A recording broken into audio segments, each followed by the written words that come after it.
사랑하는 새벽나라 친구들, 여러분과 화요일 말씀을 나눌 김동환 전도사입니다. 오늘 말씀을 통해 하나님과 동행하는 하루가 되길 바랍니다. 여러분은 가장 좋아하는 과일이 무엇인가요? 제가 가장 좋아하는 과일은 여름이 제철인 수박입니다. 여름만 되면 수박을 먹을 생각에 설레는 마음이 생길 정도죠. 그래서 제가 지난주에 수박을 사러 갔습니다. 빛깔이 좋고 줄무늬가 선명하고 줄기가 깨끗한 것이 단 수박이라는 지식을 가지고 저희 눈에 가장 그럴듯해 보이는 수박을 하나 선택했죠. 기대되는 마음을 가지고 수박을 잘라서 한 입을 먹는 순간 실망감을 감출 수 없었습니다. 저의 기대와는 달리 수박이 달지 않았기 때문입니다. 분명히 겉으로 봤을 때는 신선하고 달아 보이는 수박이었는데 막상 맛을 보니 그와 반대였던 것이었죠. 오늘 말씀은 겉은 신선했지만 속은 달지 않았던 수박처럼 속을 돌아보지 않고 겉만 거짓으로 괜찮도록 보이게 한 거짓 선지자들의 이야기를 하고 있습니다. 오늘 말씀의 제목은 회반족 신앙은 노입니다. 오늘의 말씀은 에스겔 13장 1절에서 16절입니다. 여호와의 말씀이 내게 임해 말씀하셨다. 사람아, 지금 예언하고 있는 저 이스라엘의 예언자들을 향해 예언하여라. 자기 마음대로 예언하는 사람들에게 말하여라. 여호와의 말씀을 들어라. 주 여호와께서 이렇게 말씀하셨다. 자기 자신의 영을 따르고 아무것도 보지 못하는 어리석은 예언자들에게 화 있을 것이다. 이스라엘아, 네 예언자들은 황무지에 사는 여우들과 같다. 너희가 성벽을 보수하려고 성벽에 무너진 곳으로 올라가거나 여호와의 날에 전쟁에 견딜 수 있도록 이스라엘 족속을 위해 성벽을 쌓거나 하지 않았다. 그들은 허황된 계시를 하고 거짓된 점괘를 여호와의 말씀이라고 말한다. 그러나 나 여호와는 그들을 보내지 않았다. 그런데도 그들은 그들의 말이 이루어지기를 기대하고 있다. 내가 말하지 않았는데도 너희가 여호와의 말씀이라고 말하니 허황된 계시를 보고 거짓된 점괘를 말한 것 아니냐? 그러므로 나 주 여호와가 말한다. 너희가 허황된 것을 말하고 거짓된 것을 계시하기 때문에 내가 너희를 대적한다. 주 여호와의 말이다. 허황된 계시를 하고 거짓된 점괘를 말하는 예언자들을 내 손이 대적할 것이다. 그들이 내 백성의 회중에 속하지 못하고 이스라엘 족속의 족보에도 기록될 수 없으며 이스라엘 땅에 들어가지도 못할 것이다. 그러면 너희는 내가 주 여호와임을 알게 될 것이다. 그들이 내 백성들로 길을 잃게 해서 평안이 없는데도 평안이라고 말하고 누가 성벽을 쌓으면 거기에 회반죽을 바른다. 회반죽을 바르는 사람들에게 너는 그것이 무너질 것이라고 말하여라. 폭우가 내릴 것이고 큰 우박이 떨어질 것이며 폭풍이 그것을 파괴할 것이다. 성벽이 무너질 때 너희가 바른 그 회반죽이 어디에 있느냐라고 누군가가 너희에게 묻지 않겠느냐? 그러므로 주 여호와가 이렇게 말한다. 내 분노 가운데 내가 폭풍을 일으키고 내 진노 가운데 폭우가 쏟아질 것이며 큰 우박이 분노 가운데 떨어져 그것을 붕괴시킬 것이다. 너희가 회반죽을 바른 벽을 내가 헐어서 땅에 무너뜨려 그 기초가 드러나게 할 것이다. 성벽이 무너지면 너희가 그 안에서 멸망할 것이다. 그러면 내가 여호와임을 너희가 알게 될 것이다. 그래서 그 성벽과 그것의 회반죽을 바른 자들 위에 내가 내 분노를 다 쏟을 것이다.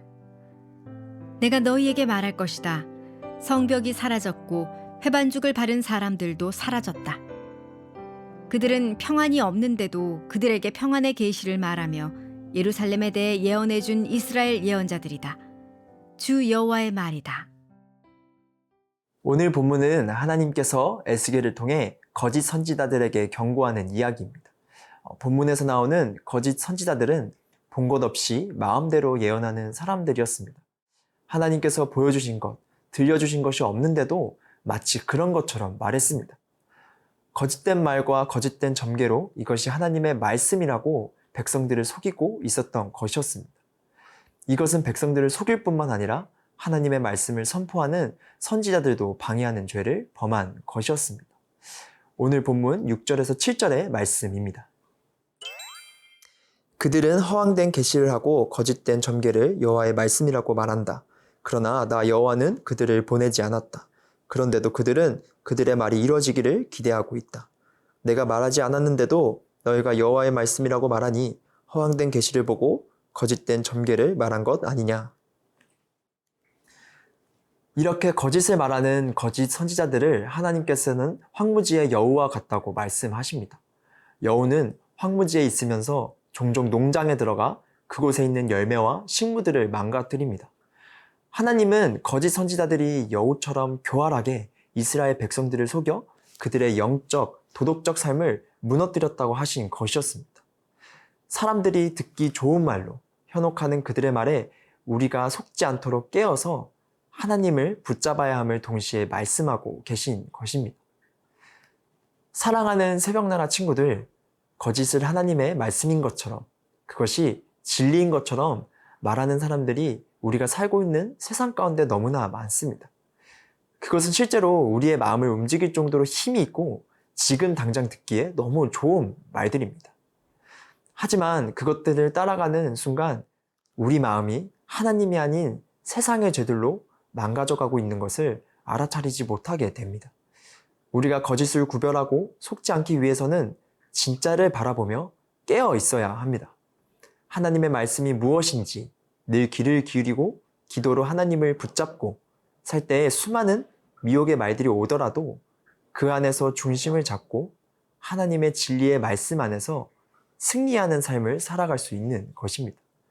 그렇게 거짓 선지자들의 말에 속지 않고 하나님의 말씀을 붙잡으며 깨어있는 삶을 살아가는 우리 새벽나라 친구들이 되기를 소망합니다.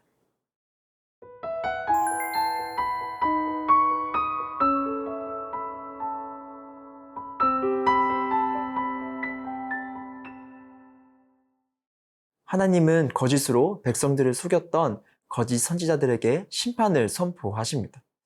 첫 번째 심판은 허황된 것을 말한 것과 거짓된 것을 본 것에 대한 부분이었습니다.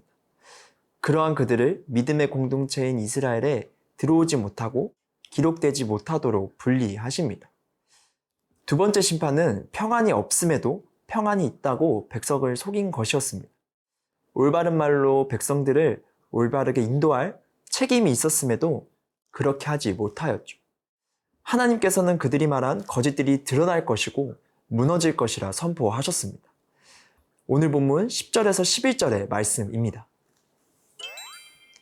그들이 내 백성들로 길을 잃게 해서 평안이 없는데도 평안이라고 말하고 누가 성벽을 쌓으면 거기에 회반죽을 바른다. 회반죽을 바르는 사람들에게 너는 그것이 무너질 것이라고 말하여라. 폭우가 내릴 것이고 큰 우박이 떨어질 것이며 폭풍이 그것을 파괴할 것이다.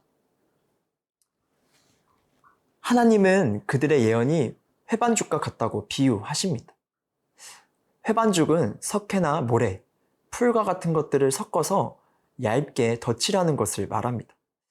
성경에서는 속은 부패했지만 겉만 그럴듯해 보이는 상황을 상징할 때 종종 사용되곤 하죠. 오늘 두 가지의 심판을 받은 거짓 선지자들도 그러했습니다. 이스라엘 백성들의 영적 상태를 무시한 채 그저 평안하다 라는 말로 속여 돌아보지 못하게 한 것입니다. 그들이 덧칠한 회반죽과 같은 말들은 속이 힘이 없고 약하기 때문에 결국 무너지게 됨을 보여줍니다. 사랑하는 새벽나라 친구들, 우리 삶과 신앙에도 회반죽을 덧칠하고 있는 곳은 없는지 돌아보았으면 좋겠습니다. 겉으로는 평안한 것 같지만 사실은 자신의 죄를 피하고 있는 것은 아닌지 하나님께 모든 것을 올려드리지 못한 채 그저 감추려고 하는 것은 아닌지 돌아보는 겁니다. 겉모습만이 경건하게 살아가는 것이 아니라 나의 있는 모습 그대로를 하나님께 드릴 때 비로소 하나님 안에서 흔들리지 않고 나의 마음과 중심을 바로잡으며 살아갈 수 있습니다. 하나님께는 감출 수 있는 것이 없다는 사실을 다시 한번 기억하고 하나님이 주시는 진짜 평안함 속에서 살아갔으면 좋겠습니다. 회반죽과 같은 신앙이 아닌 중심까지 하나님을 향한 하나님의 사람으로 살아가는 우리 새벽나라 친구들이 되기를 소망합니다. 사랑의 하나님, 오늘 말씀을 통해 그럴듯한 거짓된 말에 속지 않고 깨어있는 삶을 살아가야 함을 알게 되었습니다. 겉과 속이 다른 사람이 아닌 하나님 안에서 올바른 마음과 중심을 세워가는 사람이 되게 해 주시옵소서. 예수님의 이름으로 기도합니다. 아멘.